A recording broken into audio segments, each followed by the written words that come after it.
مشکلات کا پتھر تراشنے کے بعد جو ہیرا نکلتا ہے وہ کامیابی ہے۔ کائنات کی سب سے مہنگی چیز احساس ہے جو دنیا کے ہر انسان کے پاس نہیں ہوتی۔ مکڑی کے جالے سے بھی زیادہ کمزور ہیں یہ دنیا کے سہارے۔ الفاظ جو بھی ہوں جیسے بھی ہوں لوگ مطلب ہمیشہ اپنی مرضی کا نکالتے ہیں۔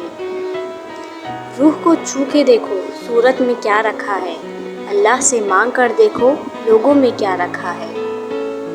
آج کل لوگ اپنا آدھا وقت انجان لوگوں کو متاثر کرنے میں اور آدھا وقت اپنوں کو نظر انداز کرنے میں گزار دیتے ہیں۔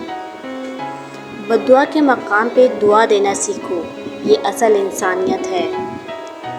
ان لوگوں کو رشتہ نبھانے سے کوئی مطلب نہیں ہوتا جنہیں اپنے مطلب سے مطلب ہوتا ہے۔ جن کے دلوں میں رحم، طبیعت میں سادگی، احساس میں خلوص اور سوچوں میں سچائی ہو، ایسے انسانوں کا وجود اللہ کی طرف مخلوق کے لیے نعمت ہے۔ پرندہ جب اڑنے کی ٹھان لے تو ہوا کو راستہ دینا ہی پڑتا ہے۔ سب سے خوبصورت اور صاف زبان رویوں کی ہوتی ہے۔ کچھ کہنا سننا بھی نہیں پڑتا اور ساری بات بھی سمجھ میں آ جاتی ہے۔ 4 چیزیں کبھی واپس نہیں آ سکتی: وقت جو گزر گیا، لفظ جو منہ سے نکل گیا، بھروسہ جو ایک دفعہ ٹوٹ گیا، موقع جو ہاتھ سے نکل گیا۔ زندگی میں جو لوگ کوشش نہیں کرتے وہ کبھی کامیاب نہیں ہوتے۔ بے شک گزرتے زندگی کے لمحے جو سبق سکھاتے ہیں وہ کوئی اسکول نہیں سکھا سکتا۔ اگر تم سورج کی طرح چمکنا چاہتے ہو تو پہلے سورج کی طرح جلنا سیکھو۔ مشکلات سے گھبرانا نہیں چاہیے، ستارے ہمیشہ اندھیرے میں ہی چمکتے ہیں۔ رشتے انہی لوگوں سے بنائیں جو نبھانے کی اوقات رکھتے ہوں۔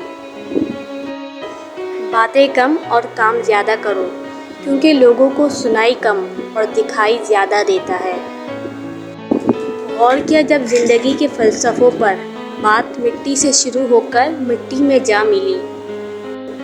محنت اتنی خاموشی سے کرو کہ تمہاری کامیابی شور مچا دے۔ اگر آپ چاہتے ہو کہ آپ کے خواب سچے ہوں تو پہلے آپ کو جاگنا ہوگا۔ شیخ سعدی فرماتے ہیں، دوستی کا رشتہ بہت بہتر ہے رشتہ داری سے، کیونکہ رشتہ داروں سے رشتہ خون کا ہوتا ہے، دوستوں سے رشتہ دل کا ہوتا ہے، اور دل سارے جسم کو خون مہیا کرتا ہے۔ دوست وہ ہے جو دوستی کا حق دوست کی غیر موجودگی میں ادا کرے اور غیروں کی محفل میں اس کی عزت کی حفاظت کرے۔